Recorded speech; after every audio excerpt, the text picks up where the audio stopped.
welcome anybody. I'm really happy to see anyone here in our first culture club in Amsterdam. And for me it's a really special day, and I hope for all of you it will be also. My name is Sergey Shevelev. I'm the founder of Moychay International, and it's our first branch in Europe. And we are really glad to build something interesting and new for Dutch culture and for Dutch people, I think, for anyone to visit and welcome in our club. Let me introduce a little bit and say what is our mission, what we are doing here. And so later on I will brew great teas from you, from my personal collection. And at the same time we will listen to great music of my friend German Popov, who is there. He is a famous musician of ethnic and electronic music, and he will present some native instruments from different countries, especially from Eastern Asia and some other countries. And maybe while brewing tea, while drinking tea, you will listen to some music too, because for me tea is also, it's a joy, it's a passion. At the same time it's kind of meditation, kind of concentration on your own feeling. And I'm really happy to build this place here, and you can enjoy it. Yeah, I will brew some teas for you. Also, this is not a lecture, this is not a too concentrative, serious meeting, so it can be a little bit more relaxed if you like. And you can of course ask any kind of questions if you're interested in some tea-related information, because I have pretty big experience in tea. I used to live 10 years in China, each year like more than half of the year, and also in Taiwan and also other countries, and work in factories, and also at the same time run some businesses around China and tea and so on. So I have some interesting stories. Maybe I tell it by myself, but also if you want to ask something, that would be great. Yeah. So how we will proceed? You didn't need to go somewhere. You can just sit and relax, and I will send to you one of these Unda Wei, which means in Chinese it's bowl, which is justice, bowl of justice. Yeah, bowl of justice. Vessel of justice. My English is far from perfect, so sorry for some misunderstandings, but I can speak Chinese, it's a little better. Yeah, or Russian, but I also have some Dutch friends, and my spouse is not Russian, so great. I will send these vessels for you. You can drink it, just fill your cup, give to the neighbor, and when you have empty vessel, I really recommend you to inhale a little bit the smell, the aroma of tea from it, because it's really concentrate on the glass, and on this, especially this shape, is very good for smelling. After that you send it back, so I can fill it again, and this is how we proceed. I will not brew too much any kind of tea, because we have a lot of people, but I will try to brew not one type, a few types, which is very interesting. So we drink not too much because it's evening, but very interesting and very special teas. I will explain anything. We will begin from very not regular but pretty famous ones. I will brew in two teapots at once, because we have a lot of people here.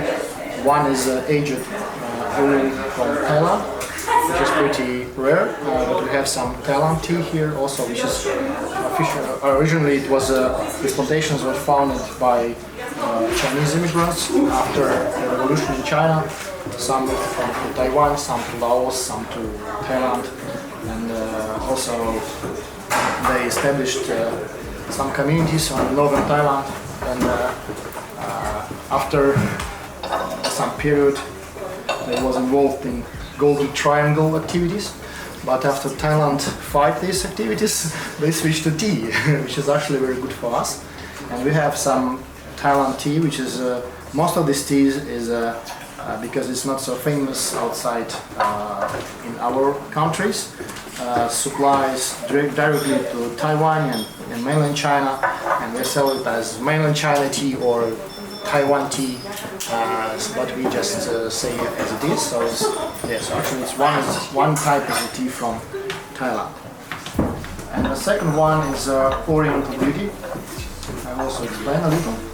It's called Moychay, which means Oriental Beauty, which means Oriental Beauty, and it's very beautiful tea, one of the famous tea from Taiwanese. But this Oriental Beauty is also from Thailand, which is absolutely incredible because most of teas from Thailand regularly is a little bit less fragrant than original teas from Taiwan, but this one is a big exception.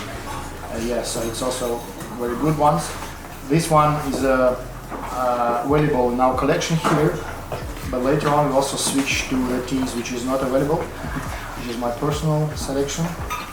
This one, aged tea, what I explained in the beginning, also like old, not very old actually, like around 7 years of aging. Old Oolong is also from our collection. So we do these two. Actually, it's not a ceremony because while you want to brew tea for big crowd, you just only think about the quantity first, but I'll try my best. Sometimes I brew tea pretty strong. If you feel like it's too strong for you, you can ask for water to make it softer a little. The lighter one is aged but not very old. Later on I have also some tea from my collection which is 20 years old. This one is around 7 years. And it's a cultivar called Qingxiang Oolong. It's very similar to Tea Guanyin, maybe you heard, Iron Goddess, one of the famous mainland China teas. You can see how the color on each steep changing, and at the same time changing the aroma, but I'm not sure that anyone will taste any steep. But I will send it soon. Oolongs, which both these is Oolong but different technology and different cultivar. It's the most complicated cultivar in growing and in other things because it's less present only in few provinces in China and some there in other countries, but not too much. Only in the last years it becomes more popular and some people grow it even in India or Sri Lanka or Kenya, even other countries. But most of oolongs grow it in mainland China and Taiwan. The technological process regularly it's like around 17 different steps, beginning from dipping, rolling, and fermentation, and some processes repeat again and again, so it's very complicated. At the same time, this tea have a very sweet and very fruity taste often, and at the same time very fruity aftertaste and fragrant. And the group of these teas is around 2,000 different types. So you can drink oolongs all your life, and you always can discover more and more. So it's really very big group. Mostly southern Fujian, northern Fujian province, Taiwan, northern Guangdong, and also some other regions, because actually this is not Chinese tea, this is tea from Thailand. So yeah, this is the first one. This is Oriental Beauty. Someone who want to be responsible for you need to move on, but yeah. This is aged oolong. There is Oriental Beauty. You can sit, you didn't need to go some there. You should just sit and give the fundaway to other people. It's okay. Tomorrow will be Russian session at 4. If you like. It's not green, it's called oolong. Oolong is half fermented teas. So it's something between blacks or red tea, how they call it in China, and black teas. Yeah, so anyone is trying already? Yeah, so you can make it empty. This one is warm. I will brew one more tea, and we will switch to other teas.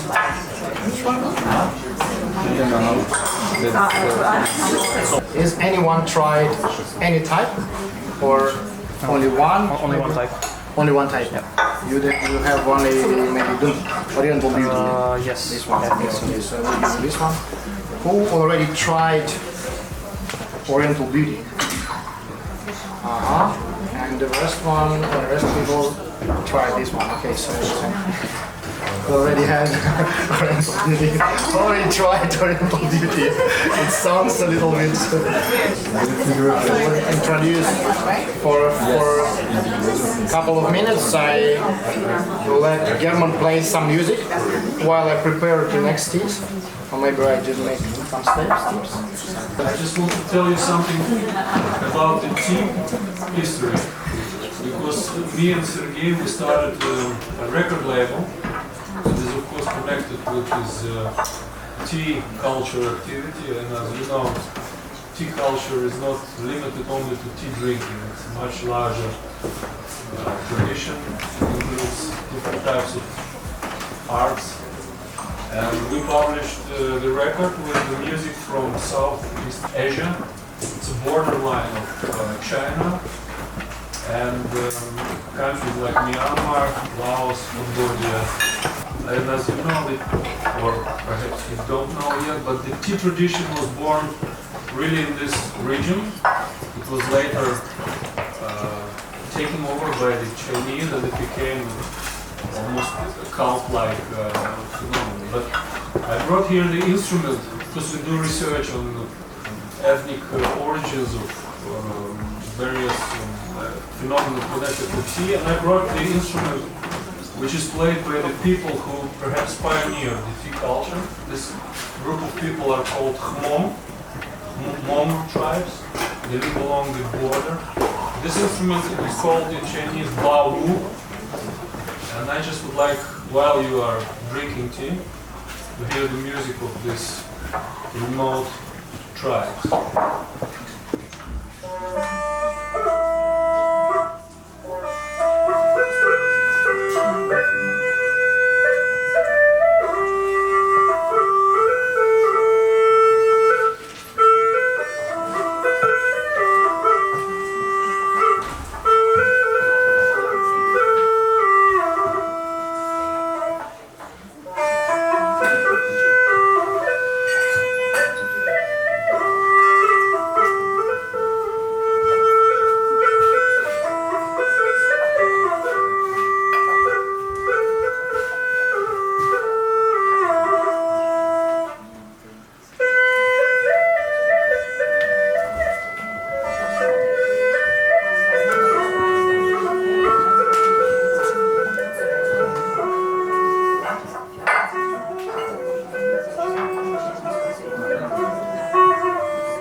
Is preparing his next tea infusion. I'll show you another instrument.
now we continue our session with one of my favorite teas, which is a very special one.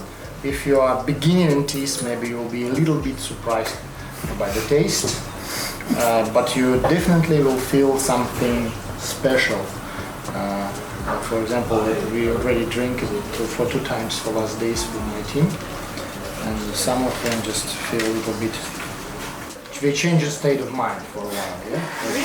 Really, but it's 100% tea. Not any other substances. Yes. Is it legal? It's legal. It's legal everywhere, even in other countries.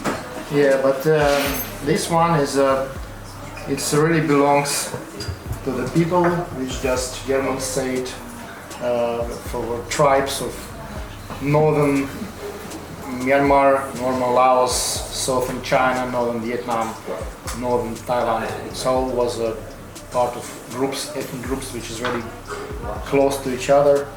A lot of nations, more than 100, is there. And this is originally this place, this area, which now is cut by borders, but originally it was a pretty remote area, which is for a long period of time it was not controlled by any kind of big countries or big governments, and it was very people of freedom, people of mountains. It was for a long time it was kind of difficult to get in area, even now. And this is originally is a motherland of tea tree, because tea originally is not a bush, it's a tree. I've seen 2 oldest trees on the planet. One is like this, 3,200 years. I have a movie on my channel if you like to see, it's a documentary about it. And also second one is on Isla Shan Mountain, and the third one is on Bulan, Bada Shan Mountain, also like that size, like 1,800 years old, at least. From these trees, it was not cultivated. It was first, it was like a drink of native nation minorities. It was local people who just drink it first as a medicine, and it was an energetic drink. They eat it leaves, and still there is some tradition in Thailand and in Cambodia, in other countries, of fermenting fresh leaves or frying it with eggs, just eating, consuming the leaves actually, because it's an energizing food. And for a long period of time, this was a very primitive technology of consuming tea. So it was like food, and after that, sometimes we make some kind of tea. And the first tea, what we see, it's the first tea ever made. Not this one actually, but this is a shen or raw puer tea from these trees, which have a really long history, documented tradition, more than 1,000 years old, but actually around 2,000-3,000 years, and it can be made. There's documents even for a longer period, but yeah, it's, as I know from research, at least 2,000.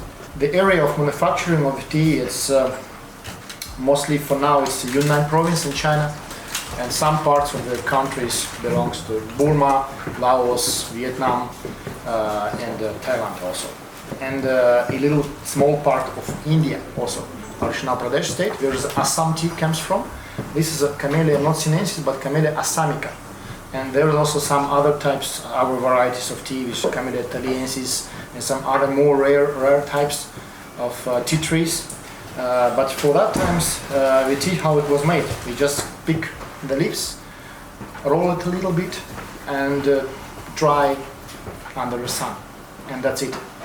And to transfer these teas to other regions was really difficult, because there was no roads. There was very famous chain network of roads, which called Chamaguda in Chinese, which means Great Tea Horse Road, which means not like it's a horses taking teas, bringing teas. It was like that also, but it was a trade exchange with Tibet, mostly with Tibet. They changed tea to horses, because China need horses for war, and Tibet have very strong horses, and they changed it for tea. It was for centuries. It's a very long tradition, and this tea not only comes from Yunnan province, also from Hunan.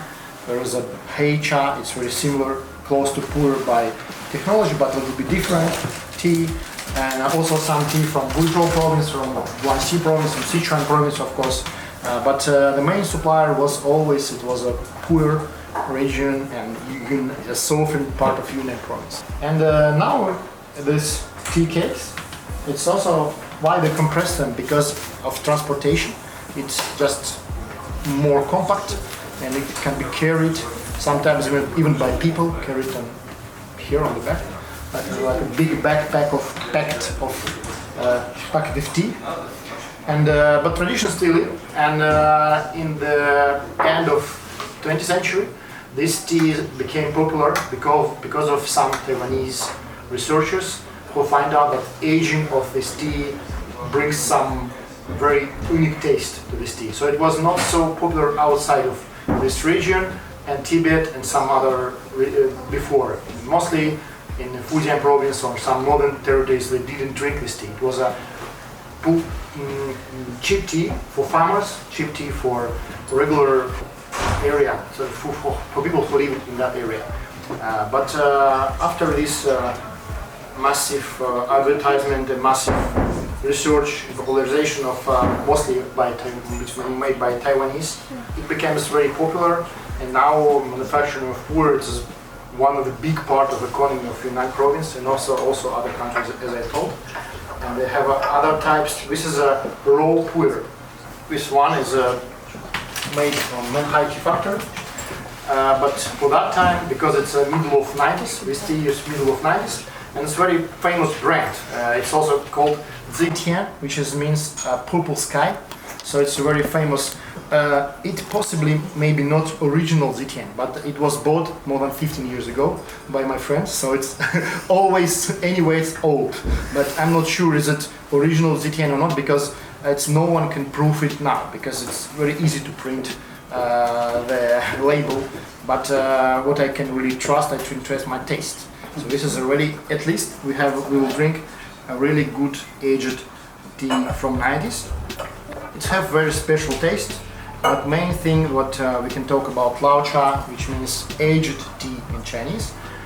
It's not about the taste, but for those who know, who drink tea for a long period of time, who have some experience, of course we feel it very quickly. Sometimes if you are drinking it for the first time, you also will feel, but it's mainly about the state of consciousness that you have after. Yes, so this is the main thing. Sometimes it's smiling, but mostly it's like how to say, direct connection with the beam of light to the cosmos. Great. For some period of time. For some period of time. Combine our forces. It's originally this Shen puer technology is really very close to green tea, but which is difference between green tea? Yeah, this tea, you see the color, it was completely lightly green when it was fresh. But after, it was absolutely natural fermentation without any technological process, just keep it for 20 years until it became like that. And in the end of 70s, the Chinese government tried to make some kind of technology to make this more quickly, to make the same.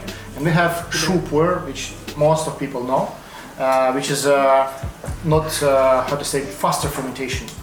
Some people call it post-fermentation. And they try to make something similar to the aged original raw Shen puer. But it's, you will see completely different things. It's not the same actually. We will try by taste. We have the same tea in both pots, which is very interesting about aged teas also. There's some researchers find out that it's very good for health. And for last research, we found that because of aging, the active elements which is aggressively work on the stomach and so on, they just become less potential, less active, but becomes more active some other alkaloids and catechins and other chemical substances which is inside the tea, which is keep your, how to say, your immunity booster, works as a big source of vitamins, big source of minerals and so on, especially, which is very good with poor tea, which is really from, not from the plantations, but from the trees. It's wild grown trees, so it's not grown actually, it's wild trees, and which is very good for now, especially now, because all the food we consume, it comes from the farms, it comes from the soil, which is aggressively used by agriculture things. But this tea, the same as wild tea and wild herbs, is a very, very good source of these minerals which we didn't get from other sources, because it's not grown on agricultural land. We have not so many products which is not taken from the agricultural land, which is the main problem when we add pesticides or herbicides. It's not the biggest problem. The biggest problem this is recultivation. They get anything from the soil, like fruit, like all these vegetables and so on, and they didn't get it back. So soil becomes more poor for some metals, especially rare metals. Even some regions didn't have it at all, like SOD, we didn't have it. For example, Russia, the whole you see the country, they have 0 SOD on any square meter of Russia. Nothing, because of agriculture. And the same problems we have in other. There is a very good tradition on Taiwan, which is, how to say, the motherland of modern, which we call Chinese tea ceremony, because actually it was lost for a long period of time, partly because of cultural revolution, partly because of very difficult century, China was country one of the most difficult centuries, maybe for the 5,000 years of history. So first it was deconstructed by Britain, France, and Russia, and other countries. Japan grabbed a lot of parts of China. After that, it was civil wars and so on. And after that was finally the revolution. And after that was cultural revolution. So it was a very difficult period for China. And this is why a lot of culture was preserved and saved in Hong Kong or Taiwan and other regions where Chinese migrate, millions of people migrate to other countries, other regions. In Taiwan, in the end of maybe 70s, or even maybe a little bit earlier, some groups of people established tea clubs or continue promoting already existed tea clubs. They have few traditions, which was a mix of Japanese ceremony and traditional Chinese ceremonies of different provinces. Because, for example, there is a Gunfu-cha ceremony which belongs to Guangdong and Fujian province. There is other type of tea brewing and preparing tea, consuming tea from other provinces of China. And also there is a regular consuming of tea which is similar to European, for example, from Anhui province. And in Taiwan, it was presented anything because a lot of people migrate there from mainland China. But mostly it was people from southern Fujian province, and this is a motherland, as I told, of oolong teas, and this is why Gunfu-cha, which we call now art of tea, can you translate like this? It will be not so correct translation, but it will be like that. Chai maybe art of tea, but Gunfu is something else a little bit. What we see now, what's presented here, or which you can see in any kind of Chinese tea houses all around the world, it's something which first was, of course, comes from China, mainland China, and after that was transformed in Taiwan, and after big companies of Taiwan start tea businesses in mainland China in the 90s, they bring it back. And we see something which is really, really interesting, a mix of Japanese and Chinese tradition and also local Taiwanese tradition, and it's really, really different. There is a ceremony which is on tea tray, which is a ceremony which is called Ganpao without tea tray on some desk or some, I don't know, different. Absolutely, it can be used any material, cotton, doesn't matter. Main thing is a master and which I really liked in this tradition, which is not very straight and strict. For example, at the Japanese tea ceremony, which is very strict and a lot of regulations and a lot of rules which you can't break. For example, even how you put your cup or how you put your pottery or anything or tea or how you present it or how you move what you wear. For example, it's absolutely not ceremonial thing. Yeah. But I like this, but it's mostly about expression and mostly about the master who present the tea. And it's very flexible. It's some people even build new traditions. Some masters oh, it must be this way. I found some old Song Dynasty tradition of tea, and all the tea ceremonies must be this way.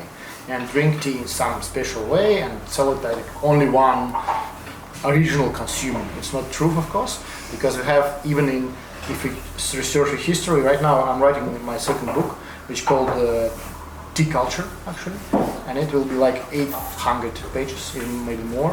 I already work on it with my colleague Natalia for 5 years, maybe 5 years more we'll continue it. So it's a long time. The last book taken 8 years long. So yeah, this is takes a lot of researchers, and which I really like that now with tea culture is very diverse. And one of my favorite how to say roots of modern tea culture is Taiwanese practice which is called Uwo. Uwo, which means know me. This is direct translation, which is not right, but it means like there is not presented your ego, your identity. I'm a master, name something. It's not names. It's just tea. You as a master, and you serve the tea to the people. And this was a gatherings. Sometimes it was near Buddhist monasteries and connected to some religious thing. Sometimes it was absolutely not related to any religion or something. But main thing what I like, it was some people which is belongs to some tea shops, or it was just a tea lovers without any tea business related persons present on it. But they just gather in some place. They bring their teaware, their tea, their water. They prepare it as we like and serve the people for free, of course. Often some people make it kind of tradition from, which was the first thing, and after that there was people who continue this tradition, and they make a kind of ceremonies without words, just like when you just listen to yourself, drink tea. It's the first time for me. I'm making a session with live music. Well, my experience is very interesting, but maybe the second time. It's a really great idea German to again for coming today. Yeah, as I already told, German is my partner for our music label. We planning to publish a lot of ethnic and rare music. Already published 3 releases, which is just new again. If you're interested, you can later have a look. Because one of the records, especially this one, is absolutely unique material. When I found a German's friend, Fred Halles, he is also the same type of as me. He just going to the same regions to record these tribes, and some of these tribes already didn't exist because it was recorded like more than 20 years ago. And he has these field recordings of tribes of southern China, northern Burma, and it's very, very rare material. There is a traditional song, some material, some story about that, about this, some photos. So it's very unique release. 300 copies, and that's it. Only on vinyl, no digital. Analog. This record is called Land of Three Fogs because this region is known for its fog, thick fogs in rainy seasons. And the recordings are made by Dutch anthropologist Fred Halles, who traveled in this region. And next Thursday here at 2:30 in the afternoon we will have presentation of this project, and also Fred Halles will be here, me and Sergey. So please, record player. Thank you, German, again. Yeah, I'm really excited about this project because it was like, wow, he traveled the same regions as me, but I just didn't. I filmed video, but he just recorded this trouble music, so it's a really unique thing. And this is why folk is very good for tea. Land of free folks is this is why yeah. So more tea for anyone? Where is this?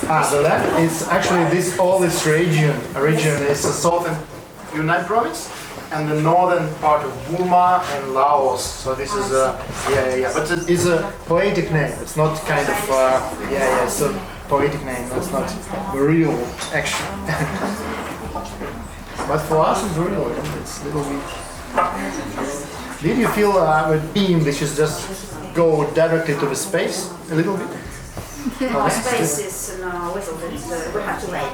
You have to wait. At least I became a little bit more fit. Okay. You cannot actually get an overdose.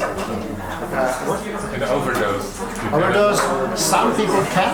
If you have a big problems with blood pressure or something, maybe don't drink too much.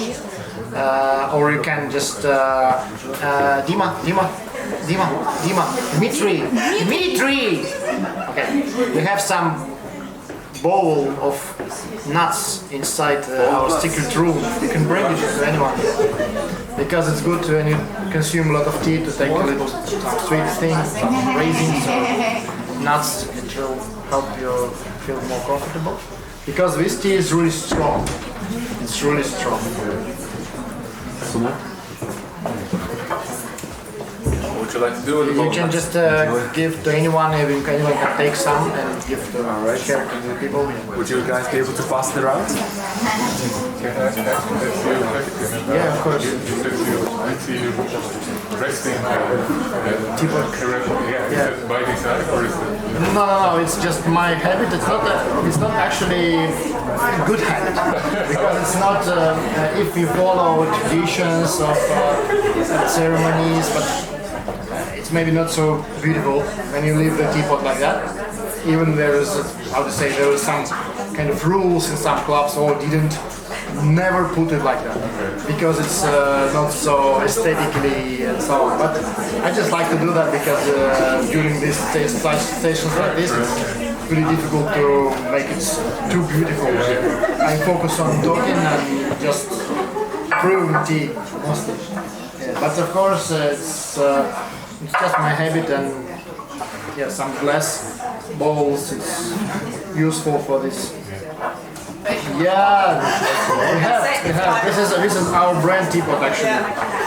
The same as these 2 cups and all this is manufactured by our order or by our own. Because for last years we grow it a little bit. So I make the last brew of this tea and we switch to other one, which is also very unique, which is leads inside this beautiful box with Sergey Shevelev, famous Russian poet. Very funny, it's Ryazan chai. It means tea from Ryazan, actually Ryazan tea factory, a small city in Russia. Yeah, it was Indian tea. Черный байховый. You know this word байховый, байхар, comes from байхar. Yes, white words, how it's in English. Байхар. I know how it's in Chinese, but I don't know how it's in English. My Chinese is better than English, so it's... Вы говорите так, Hai pie shoga, wo de hanyo shoda bi inyu ha. Sai wo kei shogen hanyo ise ba. Toha a little bit. I'm so miss China. If someone have some questions, I really appreciate because I can talk about tea for endless period of time. But for me, it's a pleasure to answer some personal questions. Anything you want to ask, I really open. How long did you learn Chinese? I'm still learning. Just today in the morning, from 7 to 9, I have 2 hours of study, and I began learning 12 years ago. And you can never end it.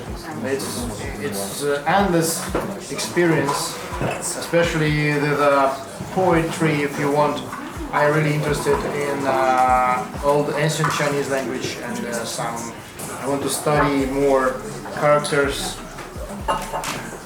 shufa, calligraphy, so you can study it like whole life.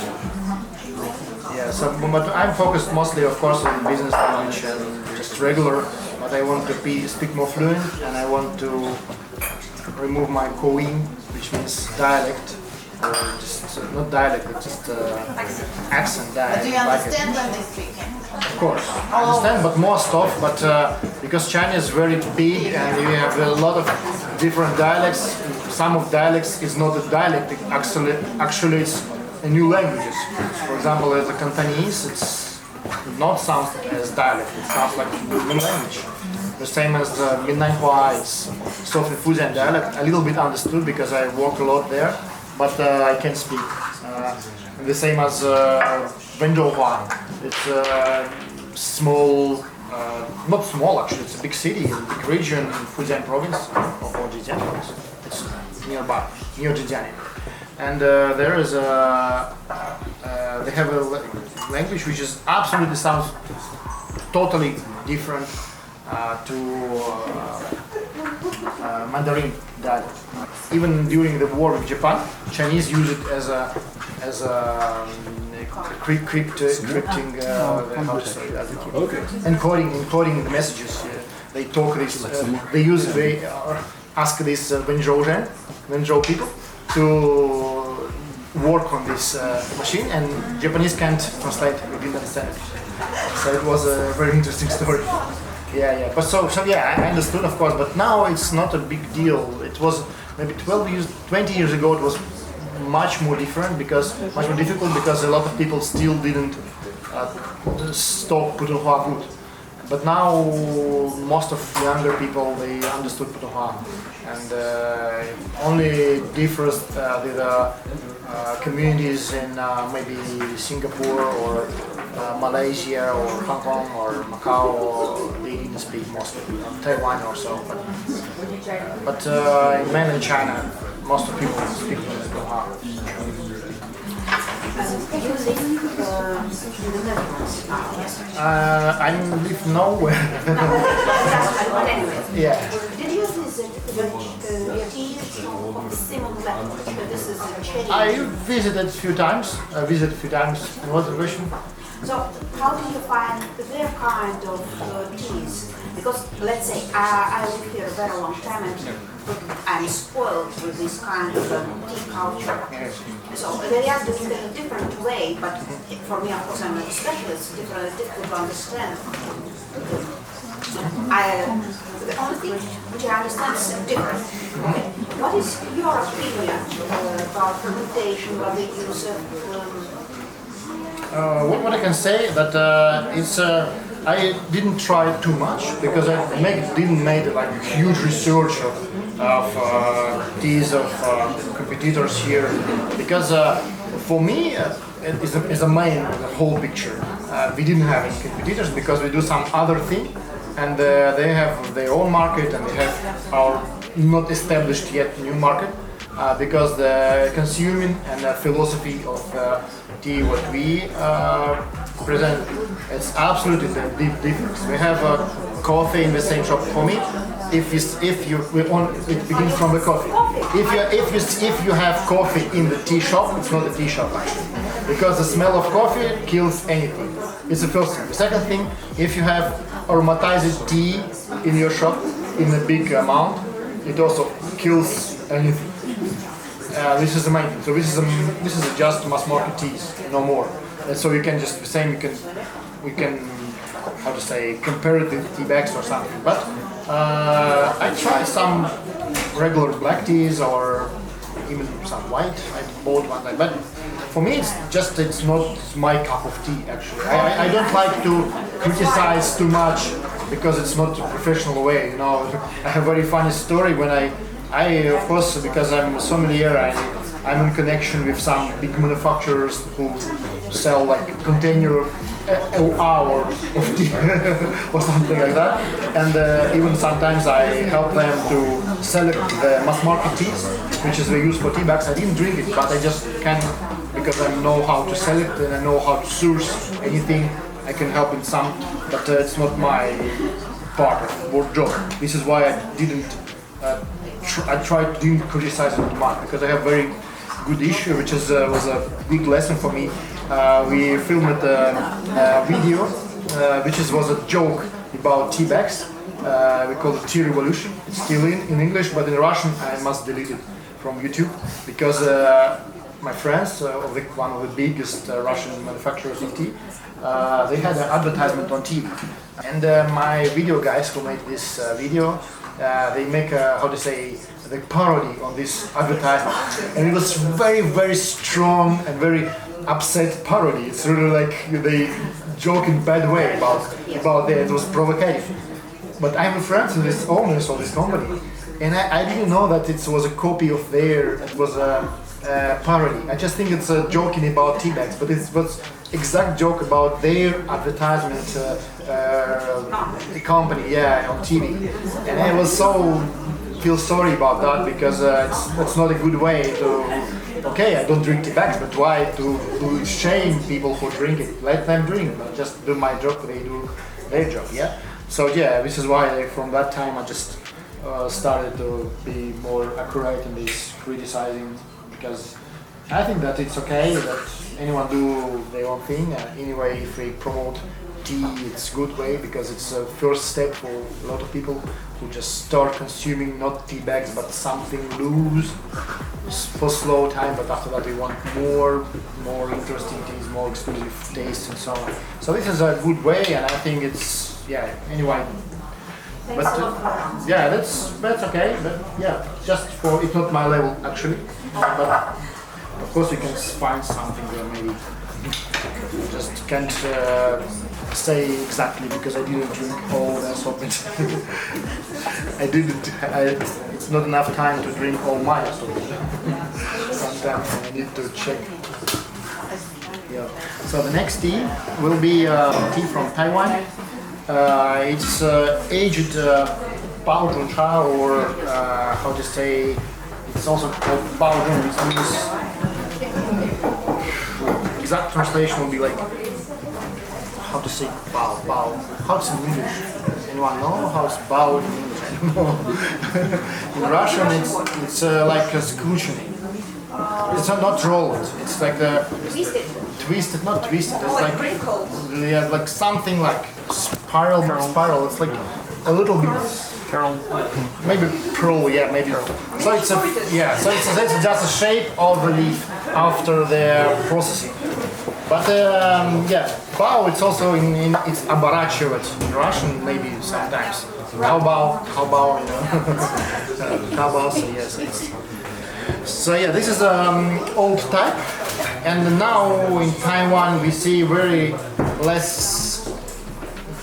I can even say close to zero amount of this tea manufactured because it's we completely switched to something Taiwanese-like teas, which is very similar to regular Taiwanese Tianxiang Oolong. So it's different. So we will have a also special taste right now. And also the second thing, it was made around end of 90s. So it's also more than 20 years old. It's very funny when I started my tea way, tea path, how we can call it. It was not old. It was the beginning. It was just tea. Okay, 90s. So it's not so long. We were doing it 80s for that time, even 70s. But now it's 80s and 70s. Tea from this period costs fantastic amount of money. A little bit more, continuing on your question, but what is my philosophy in bringing some difference to the tea market? I'm mostly focused on teas which is made by our own technology or even by our own factories, because we have two factories. One in Russia, in Sochi, in Hosta region, in Kalina Ozero. It's not a big, we make like less than 1-2 tons a year or something. Maybe this year we make a little bit more. But just now, a month ago, we established a new factory in Georgia. There's much more material, and it's a little bit cheaper, and it's presented for big amount of material. We can be can make more tea there. And I want to bring some Japanese, Taiwanese processing machinery there. There are already some manufacturers which already do great tea, but we just want to improve, bring these activities on next level. Yeah, so I'm focused on tea, which is a little different, not only by the name or by the brand, but by the taste, by the fragrance, and there's something unique. For example, I have a lot of cases in China when I visiting factories. One of the main goal, not only just buy tea cheaper or find some tea which I didn't drink before. Of course, this is also a goal for business and so on, but main thing is to connect directly, talk to manufacturer, to the technologist of the factory, and I can order something special from them. And because always I just searching when you do something the same all the time. If you are, if anyone do something and you want to do something new, you're just tired of doing the same thing all the day. So if I just I need this black tea each year the same, it's not interesting. So I always searching something special. And when some people asking me, "Oh, Sergey, what is your favorite tea?" I say, "The tea which I didn't drink yet. This is my favorite one. I never tried it before, so this is maybe it will be my favorite." Yeah. So I'm always searching. This is why I like aged teas, because it's constantly changing, and it constantly brings some new experience, not only in taste. The second thing is especially technology like GABA, which is vacuum fermentation without oxygen, anaerobic fermentation, and also at the same time like teas like white teas, which has also become popular 15 years ago. It was presented, of course, before, but it go to global market much later. It was presented in Fujian province, for example, and now it's presented in many provinces. The same with some special types, like we take oolong tea and ferment it like shu puer, for example. We have like shu tea, we even have it here. Then I make heicha from aged tea. It's a special fungus for Funan province and Guizhou, in Guangxi province. They use a special called Erythrum cristatum. We make scientific research about this fungus. It's very, very good for health. Contains a lot of antioxidants. It activates tea's antioxidants and tea's other microelements and brings something completely new to the taste and aroma of tea. And this fungus also, right now we make research in Moscow University of Food Technology. So it's something completely new for Western world. There no one in Western world done it before, only in China. And we want to put this fungus on fermented herbal teas, which we manufacture in Russia. And I have plans to manufacture it in the European Union because we have a lot of suppliers in Bulgaria and so on. Just don't make an imports too much. And so we hope also increase these activities. And so this is about tea, what I really like. I like to work on new products mostly. And most of teas, what we present, is made by our own order, or made by our own factory, or even some special recipe, and so on and so on. So this is, one of my goals. And if we work this way, it's also good for business, of course. I have some unique product. And I have some questions. We are Russian people drink tea with a lot of herbs. yeah. It's our tradition. Yeah. And what is your drinkers to drink tea? Is this coupled with tea? How much you can drink? Yeah, because you count. You count. It's like a different way of drinking. Yeah, it depends. It depends on the concentration. Because, for example, now I brew pretty strong, and maybe even like 10 cups. These small cups will be enough. Yeah. Or one. Sometimes it depends. It depends. So, which is why I just thought if you have some blood pressure problems or if you feel uncomfortable, just take some nuts or something, and also you can just make a pause for a couple of cups. Yeah, so it's okay. I just mostly tea.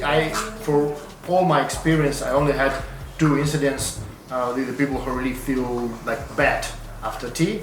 but no one died yet. So it's yeah, luckily, yes, so it's okay. But yeah, once I made one girl made me a call at 5 a.m. after degustation at the same time around. Yeah, and said, "Also, Sergey, I still not sleeping." I said, "Yes, great. We should. Did you have some food?" She said, "No. No. What are you waiting for?" Because which is really always helping. How we call it, tea. Something she drunk sometimes. Some people call it like yes. I don't like drunk. Maybe tea high for me is more comfortable to hear, or even just tea state of mind. It's much better. Like both. But yeah, I think that is easy. Just take some food, some sweet, and it stops. And water. That's okay. So yeah. Yeah.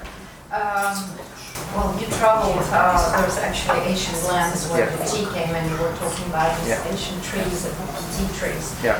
There is a saying, for instance, that there is a spirit lives in tobacco plants. Since you travel in those and probably communicated with those Asian regions and people, did they tell any stories about the spirits of the tea? This whole, you know, is there any legends or myth, or I mean, obviously it's a nature, and nature speaks through. They have a lot of. It's mostly, you know, it's if we go really far, it's national minorities, which mostly still didn't speak Putunha well. They speak Putunha the same as me on my level, and all these spiritual things, it really belongs to some deeper feelings, which I think it's difficult to explain on the not native language for them. So I heard something about tea, and I see in their way of life how do they interact with tea and interact with all these things. But mostly, you know, it's not belongs to something spiritual. Mostly it's more primitive. We just want to take some food, and we just need to sell tea to you. So we are not too, how to say, to make a culture from it. You know? So this tea culture was developed in cities, not in villages. Yeah. So yes, villagers care about nature. Of course, we can be connected to nature, of course, much more than citizens of the city. But they not make it any esoterical values to tea. Mostly. I heard some stories, of course. I heard some, but it's kind of legends like, oh, we need to pray for rain to make a harvesting, or we need to gather together around the fire at night because we have a celebration, and of course we all drink tea that period of time, but at the same time smoke a lot and drink alcohol and use some marijuana and so on, and because it's golden triangle actually, and we try to use it there in some foreigners there because they scare about it, they mostly these regions now they didn't a lot of their native regions destroyed. They are mostly Buddhists or animism, which was before presented still, but not as much. Maybe it's from my experience, because of course there are some other tribes who maybe not they not manufacture teas, but maybe they have these traditions more presented as I see, because I need to ask if I will search for that I will find, but I search it for tea mostly, so this is why my experience is not so big in this, but I feel it from the communication. It does make sense because it's the same element that the tree plant takes from the earth, and we basically drink the earth. So it doesn't have to be esoteric, but it makes sense, and there's a connection. And I wonder, when you drink that tea, do you feel a connection to the earth? Of course. You're pointing out to I'm the earth actually, so I just connecting to something higher in my feeling, but because I'm the earth. But yeah, of course, tea is something which opens you, the same as some other substances, but is I think most healthy substance which can open you much, and especially when you consume tea with these people in these villages, you feel it completely different, because you just I have some stations, I have a lot of movies YouTube if you like to watch, just found online Sergey Shevelev, and you will find it because yeah, it's most of the time we didn't need to talk. Just take a cup, sit near this fire, and drink tea with them.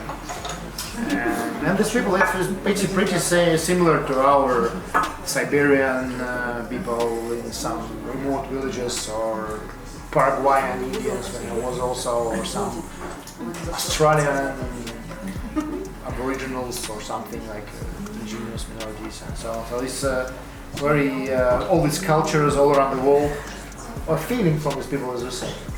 You know, it's interesting story. Yeah, the same. It doesn't. It makes no sense to ethnicity, religion, or geographical location. It's the main thing that people living on land, and they not disrupted yet by that civilization, what we call. But it's very difficult question because if we, how to say, you want to back to the to the originals, now it's impossible. We can only touch a piece of it and just. But some people completely move to villages, and it's still popular, especially in Russia. Thousands of people move to villages, and it's good. And how about the tea production in the former Soviet Union regions, like Uzbekistan, Kyrgyzstan? They didn't manufacture it because you know a lot of people know that some tea from Uzbekistan, but it was packed in Uzbekistan, and it's called like Uzbek tea, like Uzbekistan green tea, number 95. It's very famous, but mostly this tea came from Georgia or from China. Yeah, for now, for example, we know a lot about Mongolian tea cakes or Kalmyk tea, but all this tea, you know, fine. It's most of these teas are manufactured in Georgia still. In Kabuleti in Georgia, there is a big factory. We also work with this factory. I also have a documentary in Russian YouTube, Georgian tea manufacturer, Gruzinski chai. There's also Gruzinski chai. There, they make a big bricks, like around 1.7 kilo, and it's made from raw material, big leaves like this. So it's very similar to hei cha, to traditional Chinese hei cha. So it's interesting to say that most of sales they make to Mongolia from Georgia. They like sell a few containers a year to Mongolia. Mongolia also consume Chinese tea, but most of this tea, like 90%, they sell to Mongolia. I just talked to the owner of this factory. It's interesting. And it's very cheap. It costs like... And quality, you know, it's very specialty because the consuming of the tea is also special. It's not a regular type like the European style or Chinese, doesn't matter. They consume it with oil, with salt, with butter sometimes. Sometimes they make add some meat or something else. So even they didn't make it like a drink, they make it like a food, like energizing food. The same, similar recipes for tea you can find how to say Tibet or some other mountain regions in Xinjiang province of China, and some other small minorities of China also consume tea this way. So it's interesting. And interesting what I just told in the beginning, all these tea cakes, poor cakes like hei cha, poor, all these teas also often consumed this way. So this is why we didn't need big, best quality. We just need material and we need energizing effect of this tea. So we just often they boil it, prepare it on milk, not on water, because so it's very interesting tradition. But now you see how most of these countries, if you talk about ex-Soviet Union countries, it's only Georgia, of course, a little bit Azerbaijan, a little bit manufacturing teas, and that's it. We have small population in Ukraine, but it's not big at all. It's not a big deal. Of course, in Russia, the region also manufactures some tea, but not much at all. And so mostly in Caucasus region. There's no population in Armenia, as I know, Yeah, but most of right now is what I really like that more and more countries start developing tea manufacturing. For example, maybe someone will be surprised, but one of the biggest manufacturer now is Argentina. Not Kenya. Kenya already anyone knows, in Iran and Turkey and so on, because Turkey is #1 consuming tea country in the world. But Argentina right now also manufacture a lot of tea, and it's funny that I came to Misiones. It's one part of northern part of Argentina, which is Uruguay, Brazilian, and Paraguayan border. And there mostly manufacture mate, yerba mate, which we also sell. Here, right now it's Paraguayan only, but next year will come some mate from Argentina too. We work now on this. And and funny that when I came there for yerba mate, I just see the tea bushes. What? In Argentina? And I meet owner of one big factory, but they only, what I didn't like, they only make tea for granule for tea bags. Actually, they didn't make good quality. But it's not because they can't, just because they focus on this. The same, for example, in India, in the northern India, some people start manufacturing puer cakes. Right now. And as we made GABA, some similar to oolong teas in Russia, and all re-ferment willow herb or some other, for example, apple tree leaves will also ferment the same technology as oolong, and it's all very, very tasty. We have some try. We have some our herbal mixes. It's very special ones. We also manufacture by our own. And it's so we can learn a lot from China and Japan, but we can make it real in any country. There is a climate and soils suitable for growing tea. Even we have tea plantations in Brabant, in Netherlands. Yes. We have some tea from there. It's a little bit expensive, but because it's Dutch manufacture, but it's interesting tea. It has some unique taste. The owner of factory Johan, he growing tea in green tanks. So it's, of course, it's something completely different from when it's grow it in open ground. And there are also some plantations which is making tea outside, not in green tanks. Even in Netherlands, in France, in Italy, in Spain. So it's on Azorian Islands, for example. So tea is everywhere. More than 50 countries, I think, or 40 countries presented have some tea plantations. But of course, if we're talking about quantities, Sri Lanka, India, China, Japan, Vietnam, Thailand, Kenya, and Argentina. And a little bit Turkey and Iran too, but all the rest countries, very small amounts. Maybe we could expect tea from Finland or something. Maybe someday, why not? But main problem of this intense tea is, I think, is the soil, of course, because all agricultural soil is not rich with minerals, and of course the same problem exists in but natural plantations. I really focused on finding material from wild grown teas. Of course, it's much more expensive, but it's not only because it's more healthy. You just feel it in the taste. It's much more rich taste because of containers. And please, could you comment this popular tea drink kombucha? So in Russia they sell it now in.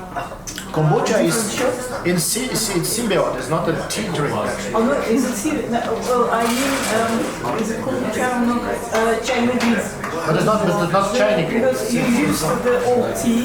Yeah. And a lot of sugar. Kombu is waters.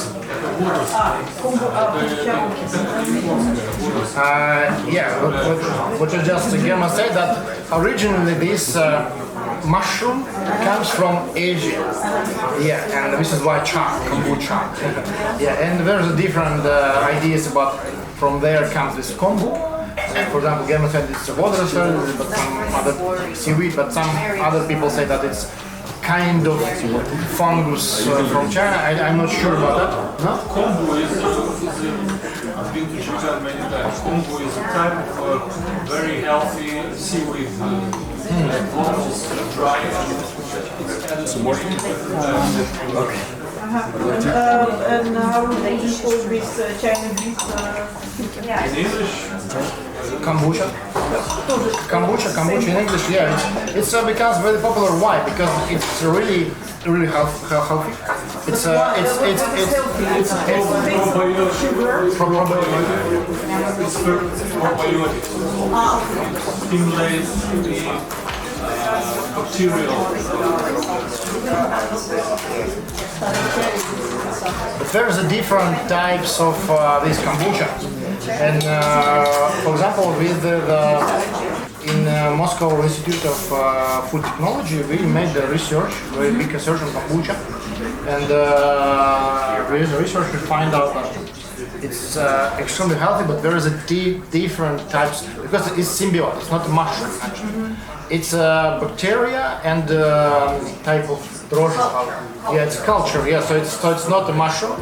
And you can even make this, it's пленка сверху. Yeah. You can even make it not only from just anyone thing that you need to take this upper layer, but you can even multiply it by the contain, by the water. Yeah, that's it. Because it contains inside. You can just put it somewhere and it will grow. Yes, even if it's just you make it like this, it will grow. Take a cup. Yeah. Take a cup. Yeah. Still the recipe. Yeah, it is. We can just add a little bit of sugar. And funny thing, it's very good. Advice for you. You can easily find it everywhere, but you can grow it not only on tea. You can grow it, for example, on maracuja or on apricot or grape juice or apple juice, anything. Just add a little bit of sugar. You will be surprised. It's very tasty. If you just, one of my favorite recipes is mango. Mango, a little bit of orange juice, and a little bit, like half a spoon of sugar, half big spoon of sugar, for 2 liters. Incredible. And it's you can control, and it's not be. You can consume it as much as you like. It's not any dosage, and it's very healthy. It's probiotic. It's it contains a lot of vitamins, immunity booster, and so on. There's a lot of research. Can I ask you a strange question? Yeah. Do you have a purpose for the old tea? For this? Yeah. Oh, it's just throw away. Yeah, really. But it can be this tea is also very good feeding some plants. Exactly. Yeah, it's a very good. Because normally we grow mushrooms on the residue of coffee, but Wow. I'm very curious about tea. Wow, we can collect it. You know someone who needs it. We can dry it and supply for free to anyone. It will be great just to don't throw it away because it's an interesting content and the nice thing that most of tea is what we present here is organic because in Europe we have a little bit limited assortment, not so big as we have in Russia, but this tea is all past European regulations, so it's yeah, it's good. We didn't have it too much, but like 2-3 kilo a day, I think it's already a little bit it's interesting substrate at least, because the material is something different. Yeah. Oliver will have an idea how to use this material. So maybe we will not throw it away next time. It's amazing to put it on your plants as compost. Yeah. Actually, not just because it's a plant material, but because it still contains a lot of nutrients. Yeah. Great. Maybe we will open some new technologies. You cannot throw it away because. Also for the bath. Also for a bath when you're throwing just like swimming there, your skin becomes like super. Yeah. So we will drink our last tea for today. And if you have some more questions, I'm really open to answer if you like. Yeah. You know, as I told in the beginning, there is a lot of different philosophical, ways, philosophical questionary and even traditions, local traditions about what we call ceremony in this region. For example, there is if you travel to China or you will plan to travel, you will see very big diversity, even in big cities. For example, there is a Chengdu tradition of tea houses, or Xiamen traditional tea houses in Fujian province, or Shanghai tea clubs, which is really different in design, in consuming, in pottery they use, in types of brewing and so on. So some tea masters they follow more close to Taiwanese, Japanese tradition. They mostly no food presented at clubs at all. So we didn't even serve like this any kind of nothing at all. It's close to Japanese tradition, and it just tea is a god of, and you focus on tea and focus on meditative practice of consuming, and especially way, you just focus on the moment, you don't think about anything else. I can say maybe from my own experience what I've seen in different things, but some people just serve a little bit of nuts, raisins, or something which is nearly not spoiled too much the way taste of tea, or serve water in additionally just to feel make guests feel more comfortable. But the sessions, what I do now is absolutely, how to say, it's my own research. I just started to do it like this way like 10 years ago. Also, some people in Moscow do it before, but I didn't see something like that in China. Mostly they just gather a few people, not too much people, not so crowded, and there's no any kind of lectures or something, and we didn't drink too much as we do.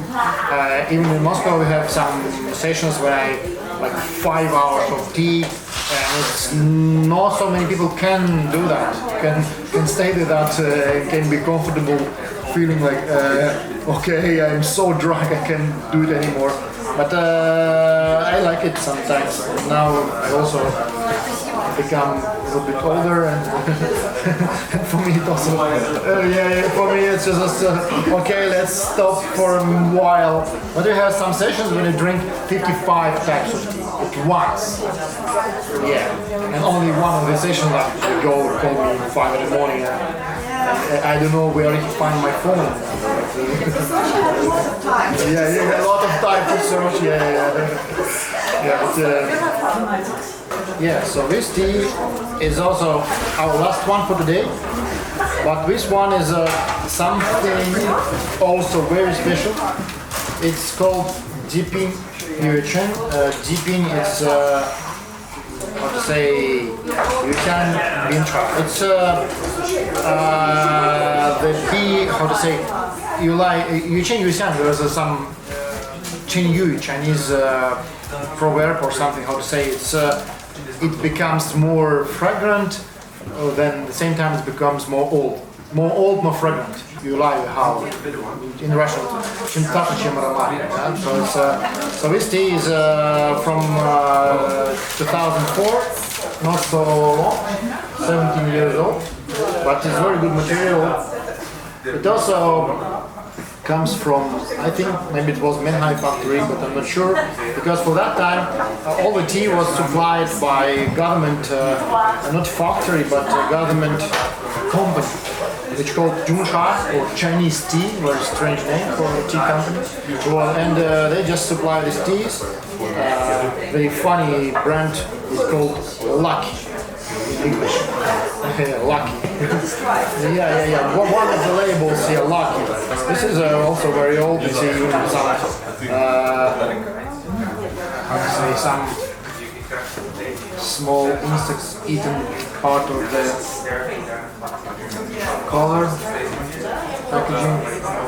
This is a very strong one also, but this will be last. That's okay. We're in Amsterdam, I forgot. No.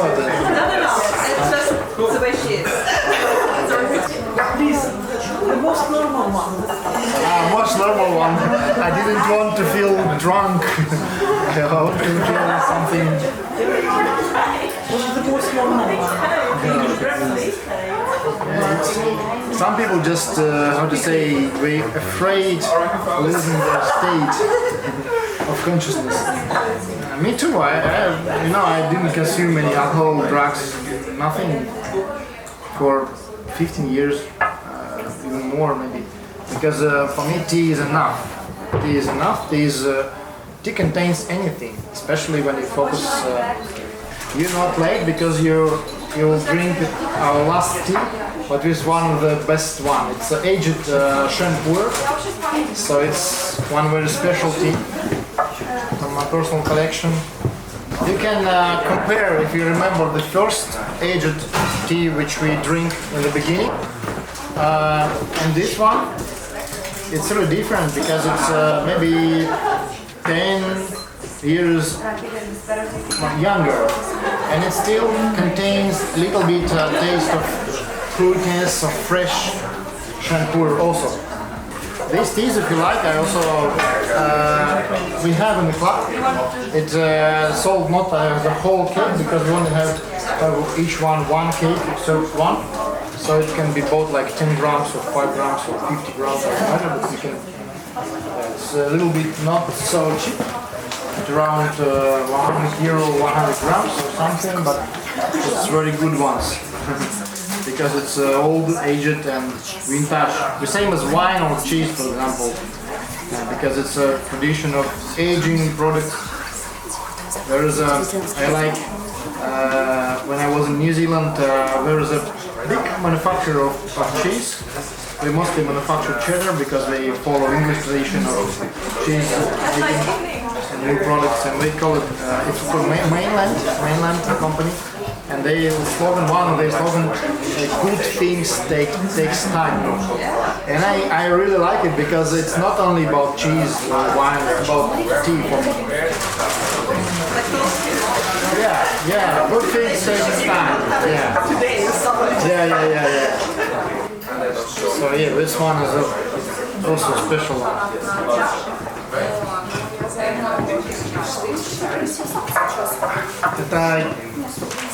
I like to brew strong. Yeah, maybe you feel like, but it's have very good aftertaste. This is why I just brew it in the end. Because if you didn't eat or drink something for a couple of minutes or even 20, 30 minutes, you will still feel this aftertaste. It's my habit to brew pretty strong. A little bit less usual than it must be, but it's my habit because I'm sommelier. When I need to choose best tea, most of the time I brew very strong to just find out is it good or not. It's very easy. You just quickly see if it's good tea, even if it's brewed very strong, you will feel the potential aroma and fragrance and anything. Yeah, you'll definitely feel it like, oh, I can drink it. But of course it's not, how to say, it's a professional way of tea tasting. Professional way is when you take like 3 grams and brew it in a porcelain bowl for 6 minutes, and after that you consume. It's not this way, brew. But while you have like long period of experience, I just have my own habits how to find out is it good or not, is it suitable, because also you know what kind of taste or what kind of aroma you must find in this tea, in this type of tea. So even sometimes, even by appearance, you can say, oh, this is nothing. Especially about green teas, easily. It must be lighter green, must be not too dusty, it must be not broke too easy, it must be not too dry. Sometimes even this way you can easily find that. Sometimes it's also a mistake, because during the summer season, for example, some black teas, which is called red teas in China, and you can easily find that these teas are more beautiful during the summer season, because it's warmer a little bit, and they grow faster a little bit, and the bud is very beautiful, but it's not tasty. But often, spring season, appearance of leaf not always very beautiful, but the taste is much better. So it belongs to type of tea. It belongs to type of tea. It's not always appearance is important. But it's very interesting that in China we really like to look at the appearance, and they always talk, oh, this tea is beautiful. I say, is it tasty or not? It's beautiful. White. I say, no, I don't interested in beautiful tea. I'm interested in tasty tea, you know? I say, why? It's not beautiful. And sometimes we funny thing that, for example, some teas maybe technological process a little bit changed, or there was some other material which was harvested not a little bit later, so leaf was a little bit bigger, and they harvested and made the same kind of tea, but it's not beautiful. Absolutely, the leaves is like not the same and so on, but it's tasty, and it's a little bit cheap often because it's not beautiful. It's so funny for me because I always just drink it. For example, I talk to some farmers and if it can't receive sample, I can buy. They say, oh, you see, there's a photo. This is my tea. It's great. It's great, beautiful photo. Can I drink it or not? It's funny, especially especially now. It's most difficult times. Oh, I forgot to brew some Japanese because today we just received Japanese tea which was made like 2 weeks ago. But we have tomorrow anything, almost like 15 types different. Different factories, and just my friend packed one package.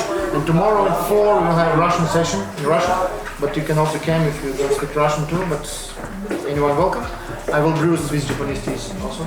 So, it's On Thursday. Have you heard at Thursday it's our session. It will be with the records. Music, but of course,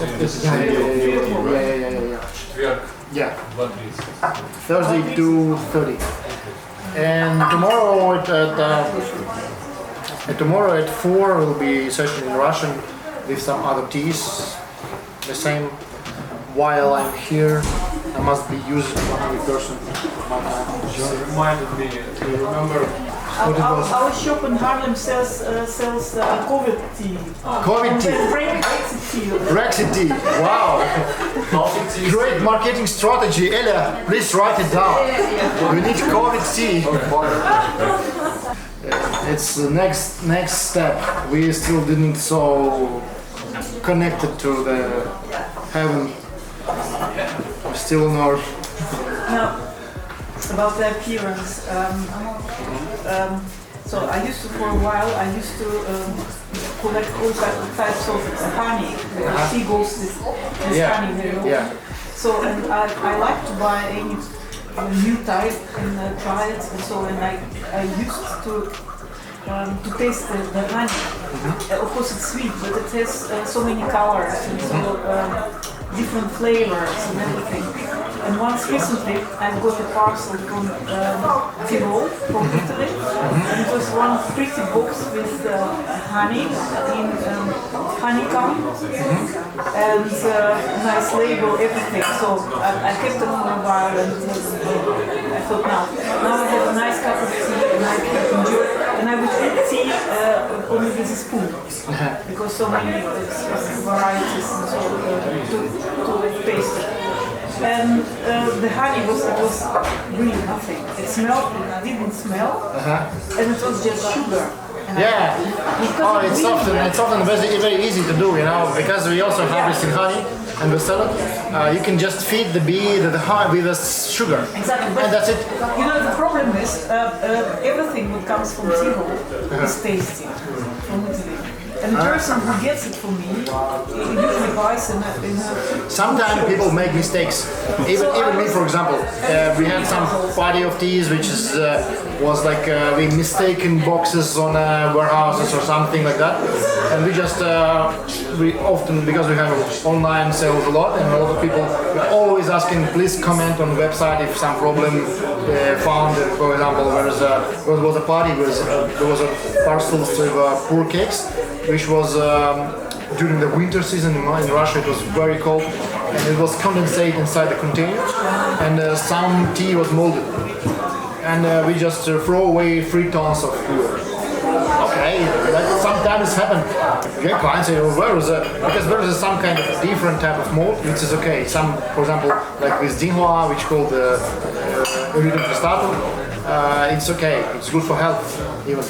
But there is like brown or green mold. This is absolutely not not good for health. So this is we just need to throw it away. But the mystery is this honey. So I tried also the honeycomb. It was also nothing. It was like no taste, no. Because real honeycomb is also tasty. You can chew it. And and then I did the research. I left it for a while, and I tried it again, and it was the same, just awful. So and then I took the magnifying glass, and I read everything what was written, the small letters on the etiquette. And I found out it was not made in Tyrol, it was made in Poland. And probably it was artificial honeycomb, artificial honey, but it was sold in Tyrol in a nice shop and put a nice etiquette label. Sometimes it's very, very complicated process, which is why I just stopped scaling like 3 years ago. For a while, before we get enough sourcing. Because when you source, as me, I source 600 farms. It's work like hell, you know, and especially during the spring season. It's like I have a WeChat, you know, it's my suppliers. I can do it in a few minutes, you know. So this is like thousands of people, but mostly each harvest I just select around 600-700 of suppliers for the season. Next season, sometimes I switch, sometimes I continue harvesting, and from each of those I take like few hundreds of not too much. But in total, of course, we sell a lot, but from each person, not too much, mostly. But some just only working for us, because we're all manufacture like 300 kilo a year. So there are some small factories, small farms, 2-person. So what about your own? Where is your own production in China? In China, I have no my own. I had some like cooperations in Jinggu region and in Nan province. But now just we had few farmers which is just work only for us, but it's not my own, but we just partners and they didn't manufacture for anyone else because they didn't manufacture at all. And the ones in Georgia, is it yours? Yeah, in Georgia we just established our own. We just buy the land, they buy the machinery, and we just start manufacturing already made 100 kilo last week. It was white tea from Georgia, and I hope you will have it because it's completely organic, and it's also Georgian land is good Ethiopia. I don't know if someone lived in the time of Soviet Union. In my time, there was tea called Vorovany, the stolen tea. From the plantations. Yeah, no. Because I live next to the чайразвесочная фабрика, where they next to чайразвесочная фабрика. And so at night, it was just at night the big truck would come and then boom, just a big bag of tea would drop on it. And this was the best quality of tea. You can buy it on the market, bazaar, which was called Vorovany, give me 500 grams of stolen tea. Would be the best quality in time of. Yeah, we do a lot of funny stories because in the end of Soviet era there was a quality goes down because they take a lot of material from Turkey and poor quality Sri Lankan tea and mix it up with some Georgian, which was machinery harvested. And for that time, Georgian tea was a bad deal. It was not a good tea actually because they take these size crops and there was agricultural mistakes. They grow it in correct way, we cut it in correct way, and the harvest also not so good way. And so this is quality goes down, and this is the main problem. But after, with Chinese tea was a very funny thing that we didn't have in Russia. We didn't have Chinese tea from 60s. And why? Because Khrushchev he just spoiled the relationship with Mao Zedong, with China, and Chinese was, okay, let's go, let's go somewhere. Yeah, you know why he spoiled? Because he didn't support the Chinese invasion of Tibet.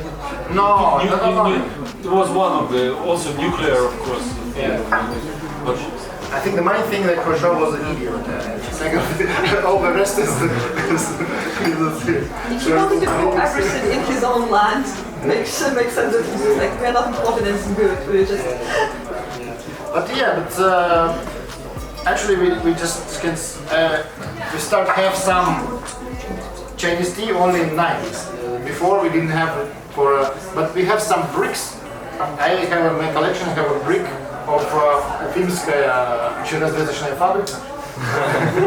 Уфимская, Уфа, Башкирия. Bashkiria, Bashkortostan, and this brick, it comes with about 500 grams, and it's Chinese tea. So it's officially came from Hunan province, and it was packed in the end of 50s. So it's pretty rare tea, and I only have one, and I didn't see it somewhere even on the internet. But all this tea I have is also tea brick of Vysotsky company, which was made in the end of 19th century. Now it costs maybe more than my house.